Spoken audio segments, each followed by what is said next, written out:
Public debate versus value-added tax. Result: the need to repeal the value-added tax. Mga igala, kinimusigso na Dr. D.F. Mupatag karon sa labing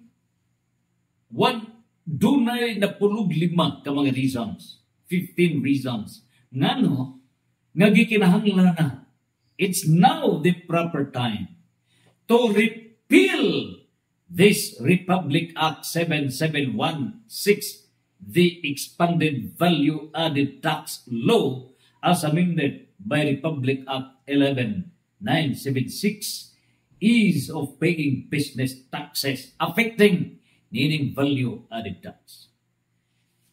Reason number 1, kini karon nga value-added tax is a form an indirect tax that defeats the purpose of the existence of government. Kining gihimo karon sa atong mga senador o mga kongresista as approved by the previous president.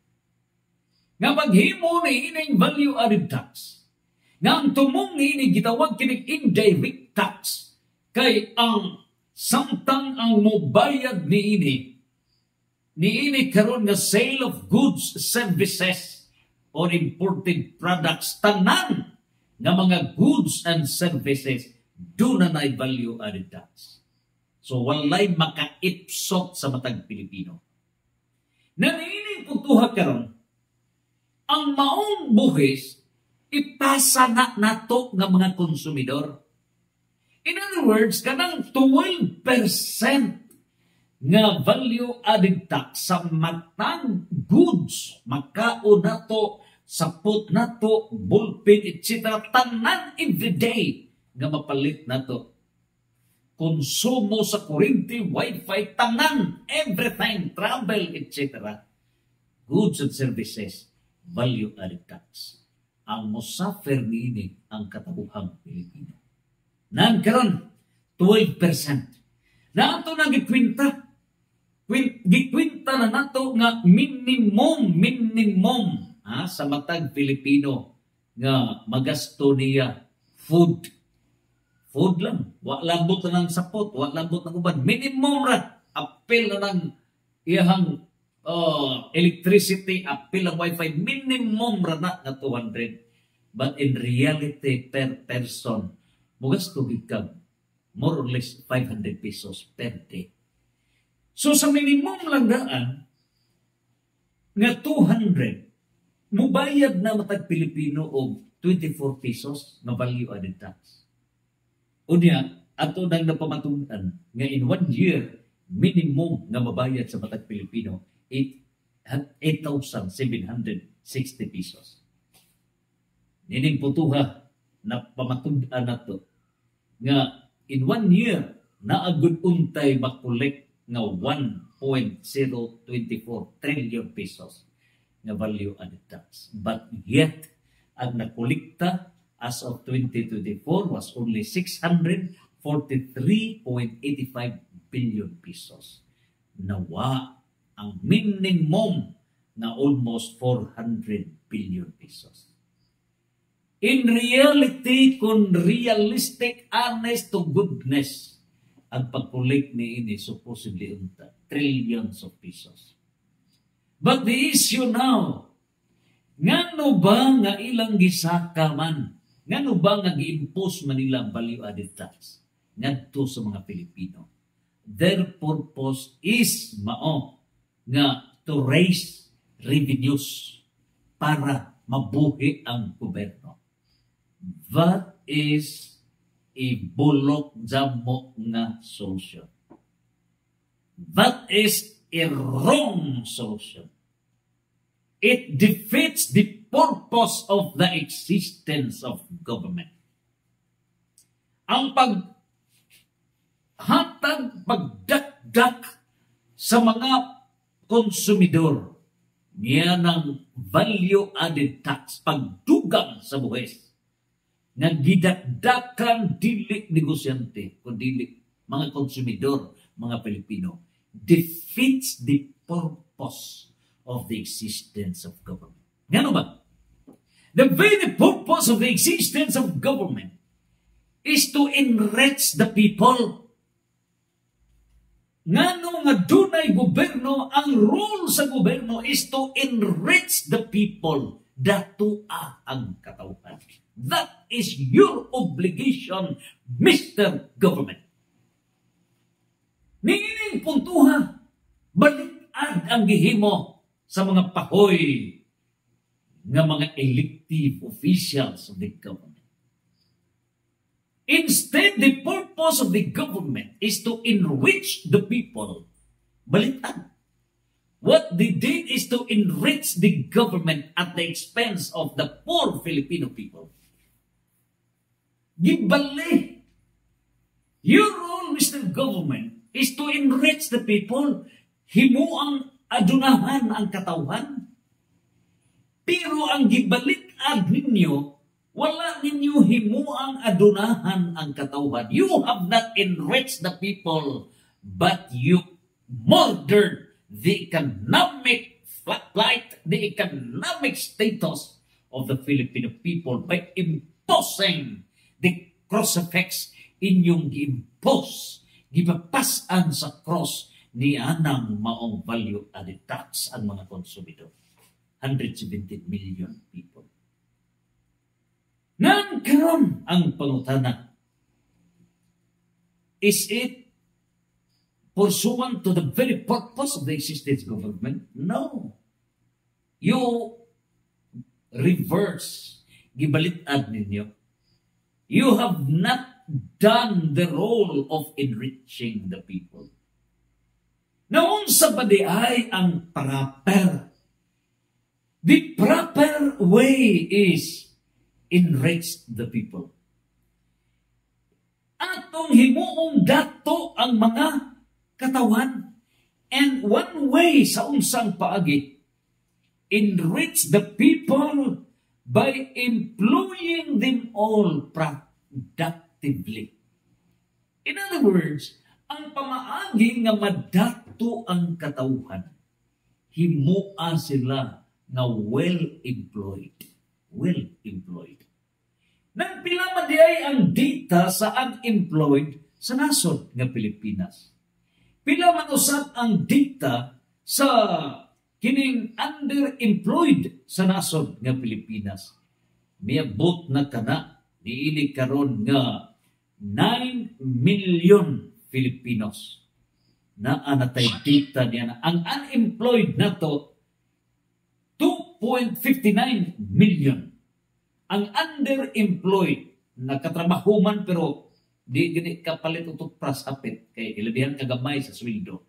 It's 6.8 million Filipinos. A total of 9,390,000 ka mga Filipinos. Almost kana more than 9 million ang way klaro na trabaho ng mga Pilipino. So, nining puntuha, in enriching the Filipino people, kining 9 million kapin, maunay klarohon nga tagaan kining sakto nga mga panginabuhi. O sa unsa ba nga katagaan og saktong panginabuhi? We need to have good governance. O busa nining tanan, the employed sector shall enrich the government in form of income tax, which ranks as the first placer among the tax revenues. Niya ang logic. Niya ang logic. Ang mahitabo ni ini, kung i-focus na to, nga magka-income na ang tanan nga mga Filipino, labor force, niya isang minimum nga 9 million. Minimum lang na. Nining puntuhan ka na. Ang mahitabo, nga mukaylap ang income sa katawhan. O niya, kung mukaylap na, ang mahitabo na niini, ang number 1 ranking sa income sa gobyerno, mao ang taxes o kining taxes tulo kini: income tax, sales tax, property tax.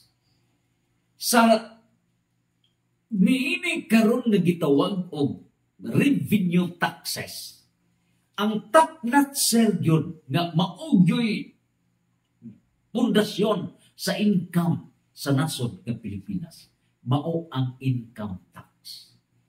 O kining income tax gikan kana sa individual income niadtong nagkatrabaho o corporate income tax sa nagkadaiya ng mga business enterprises sa nasod ng Pilipinas. In other words, ang mindset for a correct government, dili tarantadong pangagamanan, a correct Congress, a correct Malacanang management, mao nga adto ta mo focus sa labor force, enrich the people. So once kining tanan nga mga Filipino mahimo kining well-employed, resulta niya na mubahatag sila after enriching the people. The enriched people shall in turn enrich the government. So ang una niya ay mao, enrich the people. So kung madato ang mga tao doon na may enough income, they will enrich the government. O kung saan nila ang-enrich sa government, pinaagi sa income tax. O kining income tax, minimum na sa 2024 na collection, minimum ha, wala mo ang tinunanay doon ta. 3 trillion ang income tax. Minimum lang na. Unya, itandi nimo niyang may trabaho ng mga Pilipino, una, maupay gilaygay, maupay gipabayad, niini karon mga pagkaon nga value-added tax, maupay gilampurnas sa tumang kawadon, tarang bayronon o gupan pamaway mga income. Bulok zamok, pinakabulok ng mga kongreso. Bulok! Go out from the government. Go out. Wa mo hinungdan mga senador. Wa mo hinungdan mga kongresista. Tambalos-los mo. Very, very dull. Di mao ang inyong solusyon tarantado. Di mao. You are not enriching the Filipino people. Ang sunining punto karon, you cannot expect this nation to rise. You cannot expect this nation to move forward because you have a wrong formula. Bugo ang inyong sistema. Bugo. So, meaning tanan, you are crucifying the Filipino nation. You are crucifying.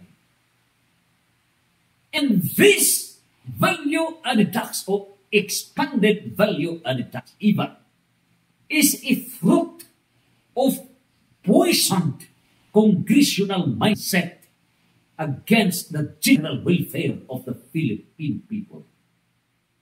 Poisoned congressional mind. You do not feel the feeling of the Filipino people. Mga sakto si Senator Alan Cayetano, nadutlan si Senator Alan Cayetano, napahiya ang tanan ng mga kongresista, napahiya ang tanan ng mga senador, wag mo'y nahimo para sa nason. Wag mo'y hinungdan. Dissolve Congress, dissolve. Useless. Irresponsible ang inyong gihimo. Dissolve the Congress. Irresponsible. You are torturing the Filipino people. Gitorture ninyo ang katawhang Pilipino. And so, dili mao ang inyong solusyon. Gibalitan ninyo ang mga Filipino mao na hinuon ang inyong gipantos. Ang mga Filipino mao na hinuon ang inyong gipaantos para ma-enrich ang gobyerno. Wrong formula. Buo nga formula. Ang inyong buhaton mao nga enrich the people. Let them be productively employed. Niya ang mahitabo na niya na sila na may enrich sa government to income tax. Kung na ako kumpara, ang income tax, arita sa inyong data, kining inyong koleksyon. Ang income tax, out sa income sa mga nagtrabaho, na mga trabahanting mga Pilipino, 2024, ang nakulikta niya na is around 3 trillion. Almost 3 trillion ang nakulikta niya. Unya, ang inyong gihimong IVA, Expanded Value Added Tax, collected ninyo as 2024, was only 643 billion. What din ka mo to 1 trillion? Imagine ha? So in other words, wala na, di ara na sa kumingking kanang inyong pagpasakit sa mga tao para kunuhay, maka-income ang gobyerno, wala na sa kumingking itandi sa income tax. Ang income tax, gikan sa dunay trabaho. Mao nang gagamitan ang inyong utok-utok brain, mao nga wag gid mo kapasan. Layas mo tanan mga kongresista, masinador, wag mo hinungdan, wag mo hinungdan. The Generation C, Generation Alpha, the Millennials, Generation Y, kamahay ninyo. The Generation X shall uproot. Diining way hinungdan. Naghimo ninyo. And in the new government, a divine government of God, gobyerno sa Diyos is through God, through people, through masa, through family. Wala na'y tikas, no more election. Tarantado ipanghimo sa nasod ng Pilipinas. When the demons rule the government, the demons shall dadun ang katauhan in the fires of hell of governance. Niining puntuhan karon unsabay mahitabo niini. Ang IVA, imagine na 12% sa goods and services. So ang petroleum, electricity. Pagsaka, tanawa rin gasolina. Karasimana, saka, karasimana. Usahay mo atras gamay, saka. Wag na mo ang mga ahinsya. Department of Energy, you dance with the music. These are the agencies used by the business robots na nagpasipa against the economic welfare of the Filipino people. So ang resulta niya na, pagsaka na sa mga pamaliton, unsay mahitabo? Di problema sa inflation. Unsa ba inflation? Inflation resulta na nga mosaka pamaliton. So kanang IVA, nagdugang o problema sa katawhan, misakang pamaliton, mga ugok mong nagpo, mga bagbalarura mo, ugok mo. Huwag mo'y hinagdan niya. Huwag mo'y sos, ginoo ko. Ginoo ko. Forgive, Lord. Huwag mo'y nahimo. Huwag mo'y nahimo. Huwag mo maka the basics of economy. So ang IVA, nag-increase ka na sa petroleum, electricity, and all commodities sa katanan. So inflation, problem. There are 3 basic economic problems. Poverty problem, kawadon, unemployment problem, white trabaho, or underemployed. Kaya ikato, inflation, sakas pamaliton. So, bagsak ang inyong gihimong mga balaod, bagsak mo, buko mo diya, pagkasarasay. Now, niling punto ha, kini karon na inyong balaod, nga value-added tax, it hinders economic progress of the poor and the lower class society, the vulnerable households. So, you cannot expect nga ang mga pobre mo saka pa, unya inyong laugan ninyong ayuda atol sa eleksyon, inyong laugan na ng AS atol sa eleksyon, inyong laugan niya ng unsa pa na matupad pa, pagka demonyo yun ninyong gihimo. Demonyo ninyong gihimo. Liwat crocodile Martin Romualdez. Mo na the worst government ever. The worst sa nasod ng Pilipinas. The political science students, the Hebrew nation will stand. The Hebrew nation in the field of divine governance will stand. This is the Omega, the last, the worst and the worst. So meaning tanan, the role of the government is not to enrich the government by making the poor people poorer. Timbang ininyo ka na? Timbang ininyo. The role of the government is not to enrich the government by making the poor people poorer. Ang trabaho sa gobyerno, dili pagpadato sa gobyerno sa pamaagi nga purduyo og samot ang mga tao. Ang inyong gihimo niya ng expanded value-added tax. Gipadato ninyo ang gobyerno, pinaagi sa pagpurdoy na purdoy ang mga tao. Gikulik, wala pa sila makaon, gikawat pa ninyo ang tubig, wala na sila gikuhaan pagkurinti, wala na sila kurinti, gikuhaan pag ninyong sapot, wala na sila sapot, gikuha pag ninyo ang tanan, mauna ang iba. Pagkaway konsensya, proa. Mga balulog dito po, balulog. Mga niya karon sa 1 Corinto, chapter 1, verse 27 to 29. Gipili sa Diyos ang mga jamukmok. Gipili sa Diyos mga sinalikway para pagkaulaw sa mga makinatman. God choose the neglected ones to humiliate the brilliant people in the government. You have nothing good done to the people. Ang inyong gihimo, mong buhawi nga gihatag sa mga Pilipino. That's the very reason in 1 Corinthians chapter 6, verse 2 to 3, the people will judge you out from the government. The people of God shall judge against you. Mahiya kayo. Mahiya kayo. It's now your end. Malakias chapter 4, verse 1 to 3. Walay mahibilin ka ninyo. Off.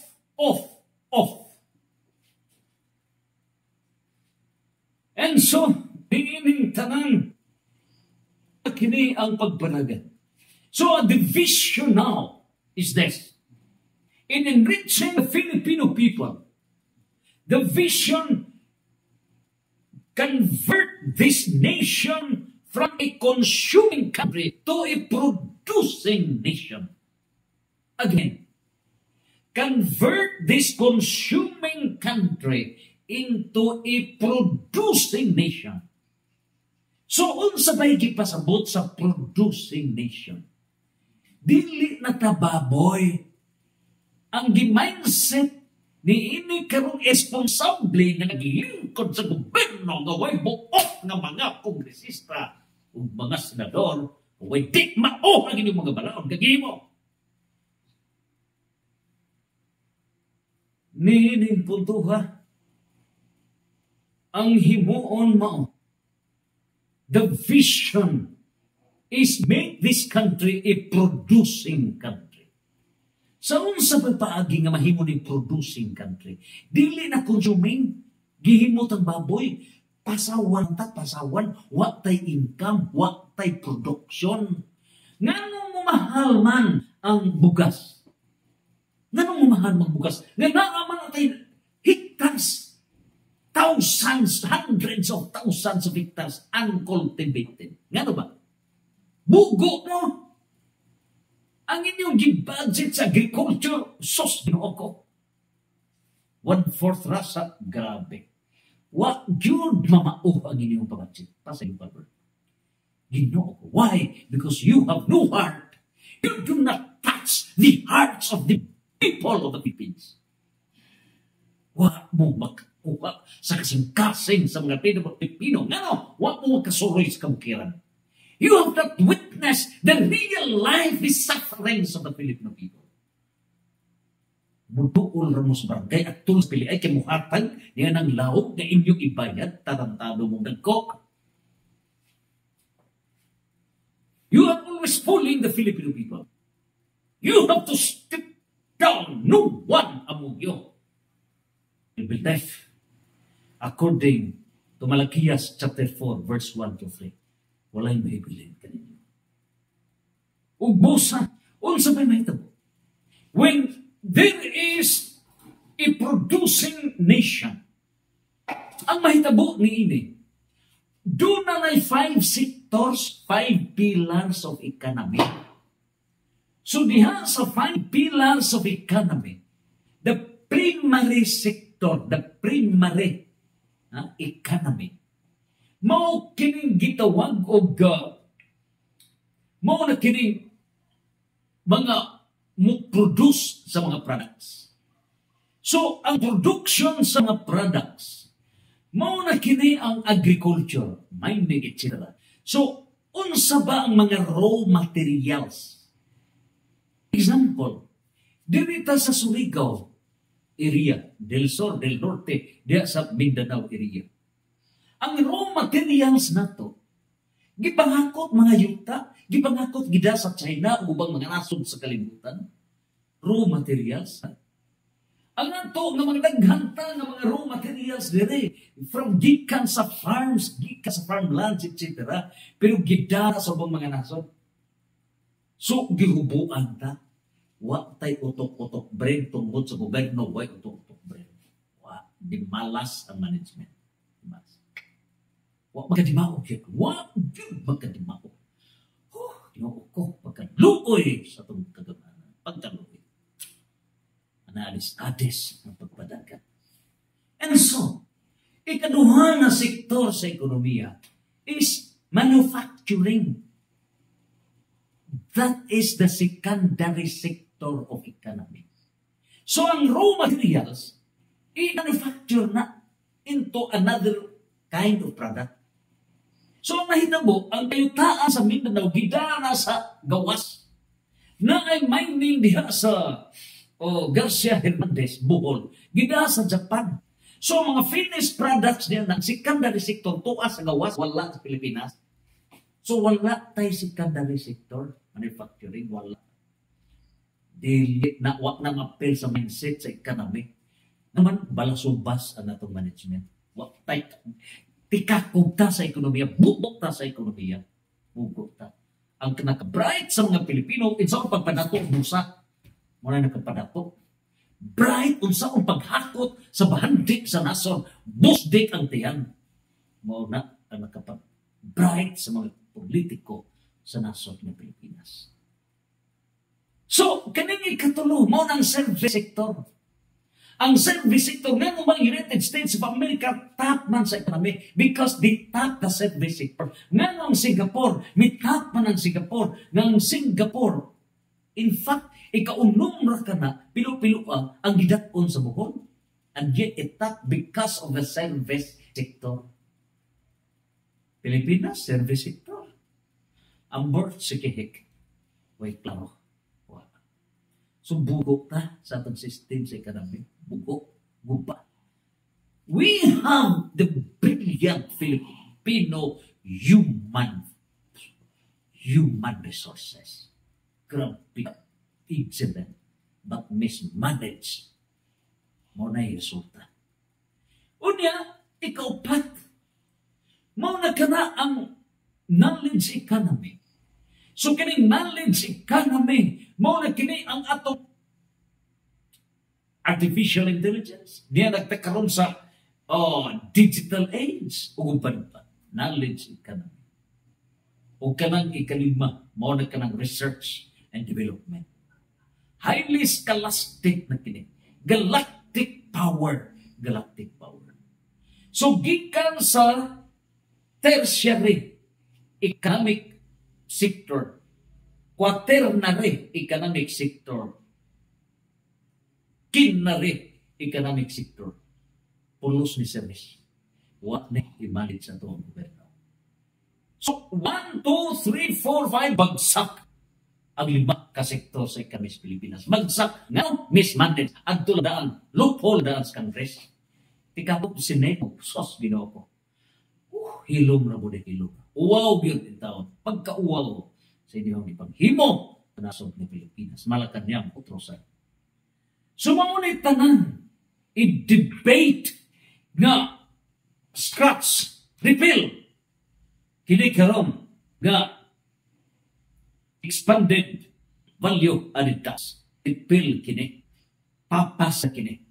Ang mahitabo, dili ang mga Pilipino inyong paantuson nga maunay inyong sakripisyuhon pagpabayad. But let the Filipino people be well employed, and out of that the income tax is more than sufficient enough. This nation will be the richest nation if well managed by divine servants alang sa usa ka divine government. Santos, Santos, Santos. Fiat!